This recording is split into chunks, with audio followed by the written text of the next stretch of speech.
On the 3D Printers tab, you can manage your Teams printers.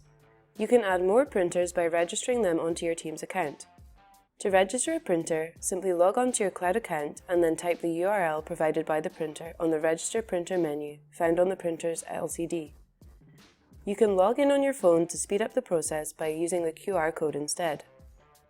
After the printer has been added to the Teams account, you can assign it to a group. Users in your team will only be able to use printers that have been assigned to their group. On the Folders tab, you can manage the public folders for your Teams account. To create a folder, click on the Create Folder button, name it, and assign ownership to a group. After a folder has been assigned ownership, it can be shared with more groups. Users in your team will only have access to the folders that have been assigned to their group.